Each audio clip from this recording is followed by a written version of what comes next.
করে না রে। এখন ভোট দিয়া বানাইছো আমার এমপি, এখন আমি আইসি রাস্তাঘাট বানাইতাম, আর আইসা শুনি রাস্তাঘাট বানাইতাম তো পরে, এখন নাকি পেটের খাবারই নাই।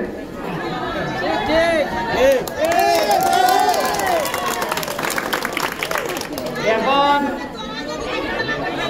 এই আস্তে আস্তে চাপো রে, একটু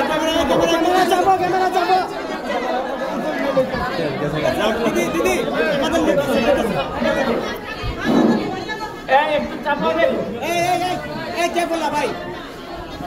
এখন এই কথা বলিও না, গেছিলাম গেলানিতে, গেলানিরও একই অবস্থা। এখন আবার যাইতে হইব হয়তো লালচান, লালচানেরও একই অবস্থা, বেতন দিতে পারে না মালিক। তা আমি মালিক রে জিগাই যে বাইরে তুমি যদি বেতন দিতে না পারো তাহলে এটা সাইরা দাও না করে, মানুষের বেতন তো না দিলে তো এরা খাইব কি? আমি এমন এক সময় এমপি হয়েছি যে সবচেয়ে খারাপ সময় আমার এমপি বানাইছেন। আমি রাস্তা বানাইমু কোন সময়, মন্দির বানাইমু কোন সময়, এখন তো দেখি চাল লইয়া আসা লাগে আরো আগে। আপনাদের 120 টাকার আন্দোলনের সময় আইছিলাম, তবে একটা কথা আমি বলি আপনাদেরকে, জেনে রাখেন, যার মা নাই হয়তো তার বাপ আছে, যার বাপ নাই তার হয়তো মা আছে, যার বাপ মা কেউ নাই তার উপরে হয়তো ভগবান, আর নিচে ব্যারিস্টার সুমন আপনাদের জন্য আছে। আমি প্রয়োজনে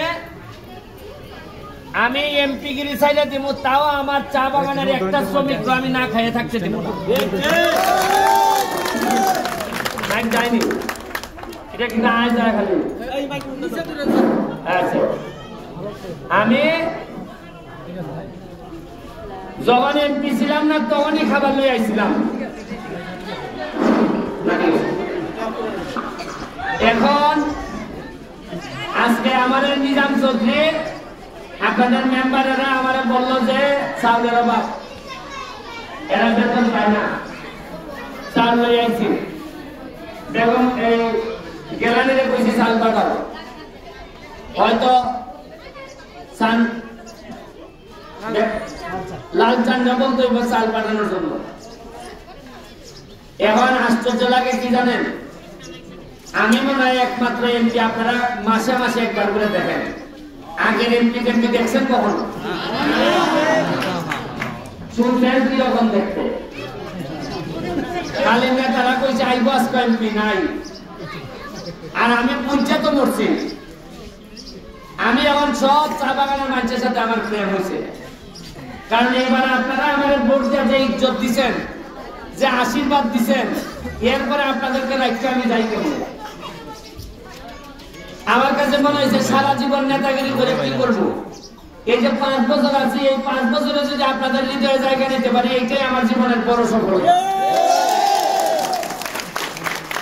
আপনাদের নামটা কথা বলছেন, এটা আমি আজকে কাগজপত্র নিয়ে যাইব যাতে আপনাদেরকে ডিস্টার্ব করতে না পারে। আজকে চাল দিয়ে যাইতেছি, আমি মালিকরে বলবো, মালিক পক্ষরে বলবো যে যেভাবে পারেন তাদের আপনাদের শ্রমের মূল্যটা যেন আপনাদেরকে পরিশোধ করে, নাইলে কিন্তু আমি আপনাদের পক্ষে ওই আন্দোলনের সূচনা করবো। এই আন্দোলনে কিন্তু আমি আপনাদের পক্ষে থাকবো, আমি কিন্তু এই পক্ষে না। আর আপনারা জানেন কিনা, আপনারা তো টিভি দেখেন না অনেকে, এমপি হওয়ার পরে মহান সংসদে গিয়া জননেত্রী শেখ হাসিনার সামনে দাঁড়াইয়া প্রথম যে বক্তব্যটা রাখছিলাম, এই বক্তব্যতেই বলছিলাম যে মাননীয় প্রধানমন্ত্রী, আপনি যদি চা বাগানের শ্রমিকরা আপনার মা মনে করে, আর আপনি মা হইয়া যদি আপনার বাচ্চাদেরকে রক্ষা না করেন, আর কেউ বাংলাদেশে করবে না।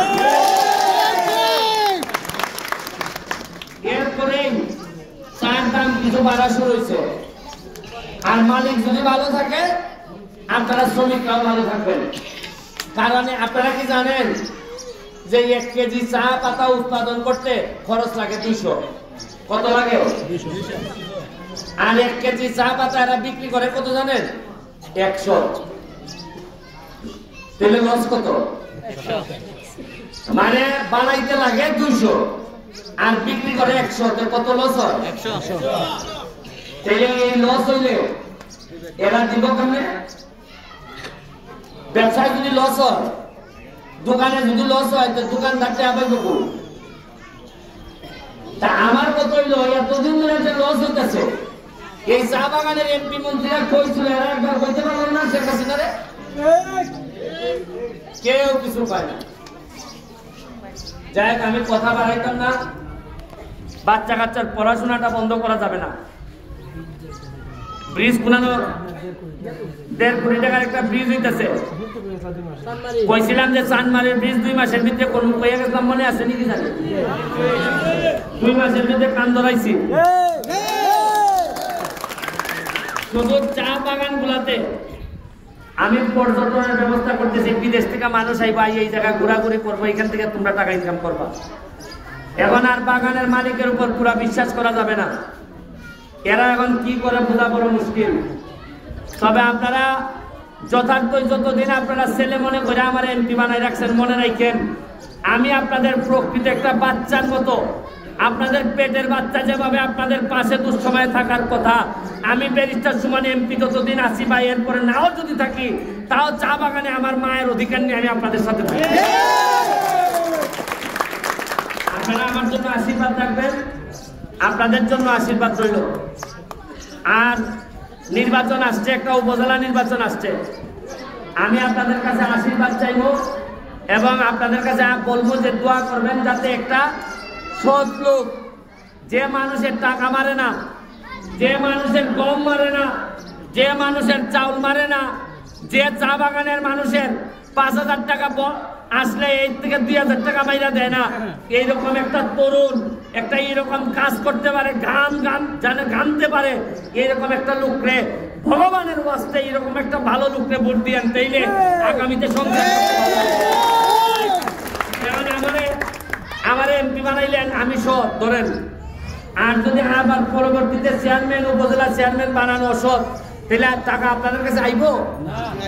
আমি ঢাকার থেকে বরাদ্দ আনবো আর এখানে খাইয়া শেষ করে নেব। আপনারা এখানে নিজাম চৌধুরী আছে, আমাদের মেম্বার আছে, মিঠুন আছে, এরা আপনাদেরকে যেভাবে বলে, আমার যদি ভালো চান, মনে করেন যে আমি ভালো লোক চাই, এরকম ভালো লোকের ব্যবস্থা করবেন। আর সারা জীবন গাইলে কিন্তু ভক্তি হইব। ভালো সময় আজকে যেটা আমার মর্যাদা নির্বাচিত করছেন, এই জন্য দুঃসময়ে আইসে এখানে বসে গেছি। আমার বিশ্বাস হয় না চুনাঘাট মাধবপুরের ইতিহাসে কোনদিন কোন এমপি আইসে এইভাবে বসে আপনাদের সাথে কথা নির্বাচিত করছিলেন বললা, আর নাইলে তুলে তুলে গেলে গেল। আমি আজকে চাল দিয়ে গেলাম, আগামী সপ্তাহে যখন যদি এরকম হয়, আমি আপনাদের সাথে আছি। আমার জন্য আশীর্বাদ রাখবেন, আপনাদের জন্য আশীর্বাদ থাকবো। আরো একটা খবর নেন, আমি এমপি হওয়ার পর সব বাগানের মধ্যে সবচেয়ে দামি কাজটা প্রায় 1.5 কোটি টাকার কাজটা দেওয়ানি বাগানে হইতেছে।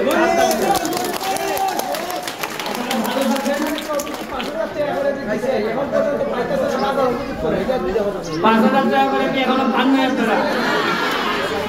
আপনারা এই আগামী সপ্তাহে যারা দায়িত্বে আছে, এরা আপনাদের কাছে এসে যোগাযোগ করবে।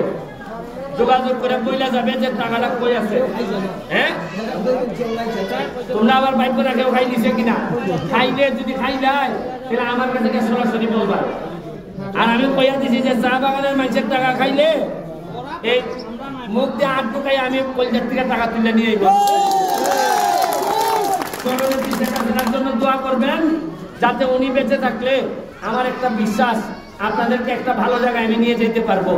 জয় বাংলা, জয় বঙ্গবন্ধু।